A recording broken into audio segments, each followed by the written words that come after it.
5, 4, 3, 2, 1, 0.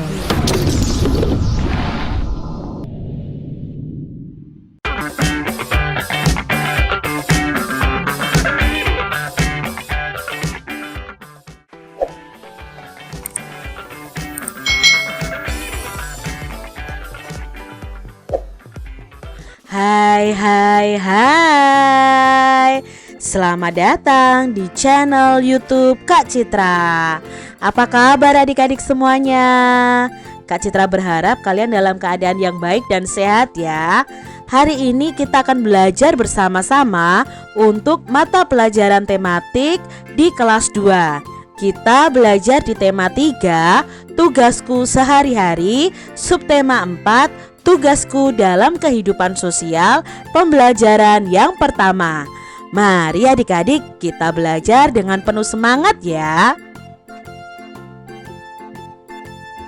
Siswa kelas 2 rajin belajar. Mereka sering belajar kelompok. Ibu guru membimbing siswa dalam kerja kelompok.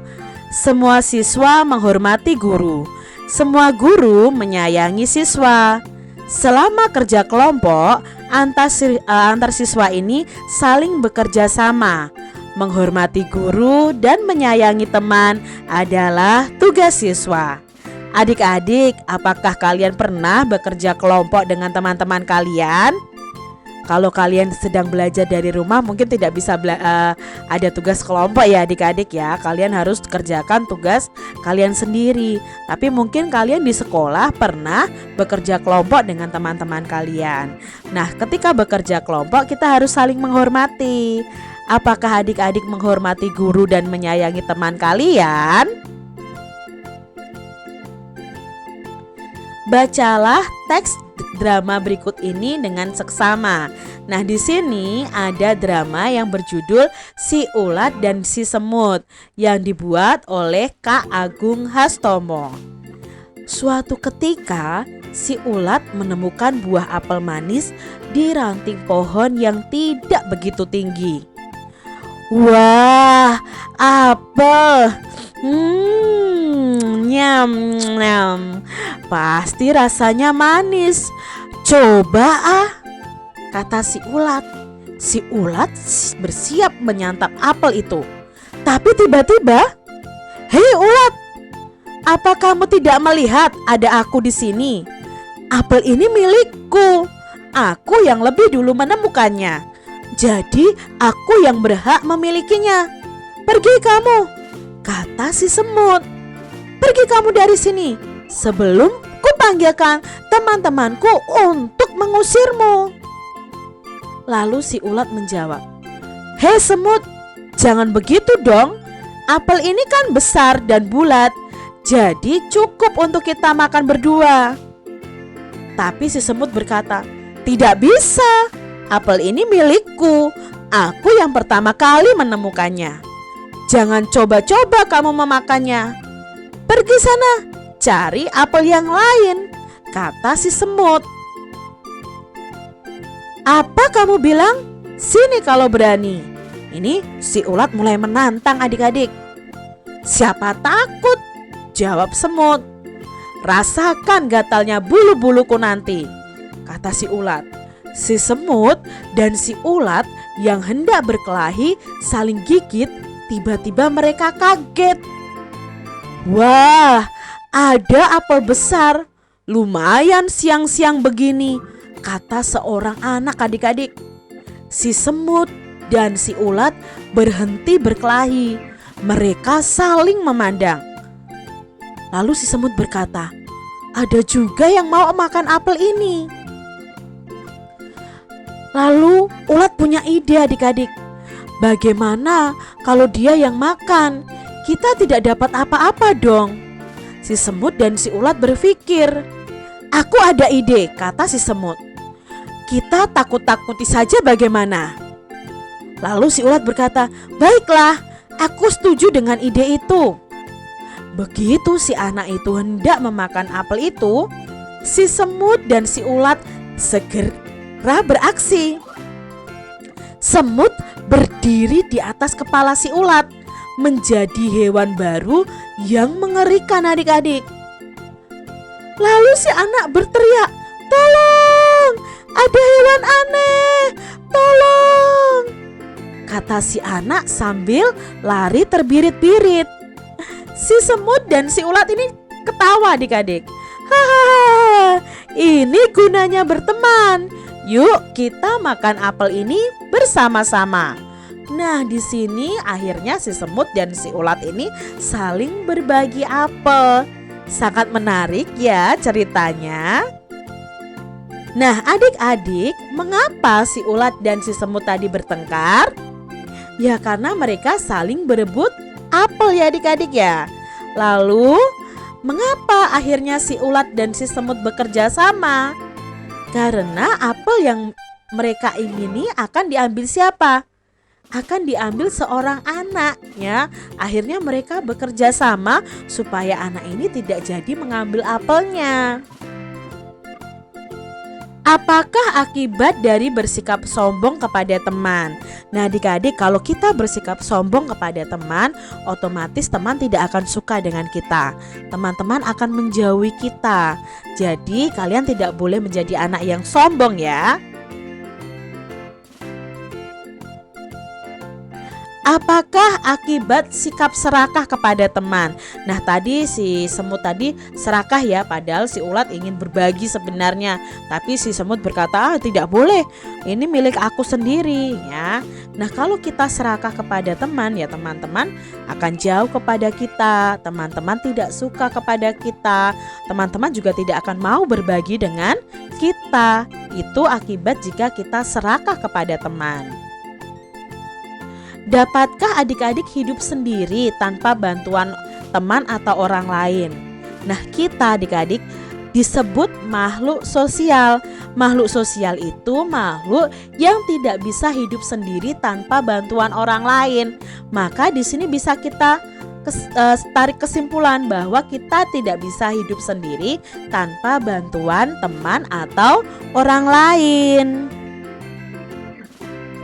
Ibu guru mengingatkan Siti dan teman-teman untuk selalu bekerja sama. Kita tidak dapat hidup sendiri. Semua orang membutuhkan orang lain. Manusia adalah makhluk sosial. Hari ini ibu guru memberi tugas secara kelompok. Setiap kelompok harus bekerja sama. Tugasnya adalah membuat prakarya dengan bahan alami. Sebelum membuat prakarya, setiap kelompok itu menyiapkan bahan. Nah, bahan-bahan yang digunakan adalah biji-bijian. Nah, ini adalah bahan yang digunakan oleh siswa untuk membuat prakarya. Jadi siswa diminta untuk membeli bahan-bahan ini. Ada biji jagung, ada kacang tanah, ada kacang kedelai, ada kacang hijau. Nah, siswa membeli biji-bijian ini dengan harga biji jagungnya harganya 1.000, kacang tanah 1.000, kacang kedelainya 2.000, lalu kacang hijaunya Rp1.000. Nah sekarang coba kita akan hitung total harga belanjaan Siti. Nah dengan tabel di bawah ini. Biasanya kalau kita membeli sesuatu itu kita akan mendapatkan namanya nota adik-adik ya. Memberi barang itu kita mendapatkan nota. Nah di nota itu akan tercantum nama barang, harga dan total harganya. Contohnya seperti tabel ini. Kacang hijau itu harganya Rp1.000. Kacang kedelai harganya Rp2.000. Lalu kacang tanah harganya Rp1.000. Jagung harganya Rp1.000. Maka total harga belanjaan Siti ada berapa? Ya kita jumlahkan semuanya. 1.000 ditambah 2.000. Ya 3.000. 3.000 ditambah 1.000. 4.000. 4.000 ditambah 1.000. 5.000. Jadi total belanjaan Siti ada 5.000. Nah, selain membeli biji-bijian, Siti dan kelompoknya ini membeli alat dan bahan lainnya. Nah, alat dan bahannya adalah gulungan kertas ya, harganya Rp500. Lalu ada lem harganya Rp1.000, ada pena atau pulpen harganya Rp1.000, ada gunting harganya Rp1.000 dan penggaris harganya Rp500. Nah, di sini berapa jumlah keseluruhan harga belanjaan Siti? Nah, pena tadi harganya adalah Rp1.000, gunting Rp2.000, penggaris Rp500, lem Rp1.000, kertas gulung harganya Rp500. Maka jumlah atau keseluruhan harga belanjaan Siti ada berapa? Kita jumlahkan. Rp1.000 ditambah Rp2.000, Rp3.000. 3.000 ditambah 500, 3.500 ditambah 1.000, 4.500 ditambah 500, 5.000. Berarti total belanjaan Siti dalam membeli alat dan bahan itu adalah Rp5.000. Ayo membuat bingkai foto dari biji-bijian. Nah, adik-adik, biji-bijian bisa kita buat karya seni untuk menghias bingkai foto. Nah, bagaimana ya cara membuatnya? Perhatikan di sini. Ini adalah alat dan bahan yang perlu kita siapkan. Bahannya ada karton, lem, kacang tanah, biji jagung, kacang hijau, kacang kedelai, lalu ada foto kita. Nah, alat yang digunakan adalah pena, gunting, penggaris ya. Kita siapkan dulu semuanya adik-adik. Setelah itu cara membuatnya, yang pertama guntinglah karton membentuk persegi panjang. Hati-hati ya saat menggunakan gunting.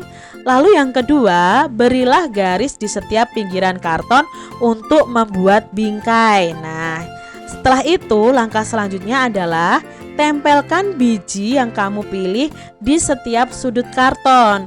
Lalu berilah lem terlebih dahulu sebelum menempelkan biji. Setelah bingkai terpasang dengan biji-bijian ya adik-adik, kalian bisa pasang foto kalian di tengah ini.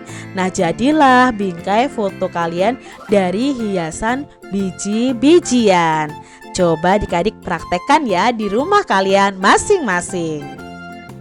Demikian tadi adik-adik pembahasan kita di tema 3 subtema 4 pembelajaran yang pertama. Semoga video ini bermanfaat ya untuk adik-adik semuanya.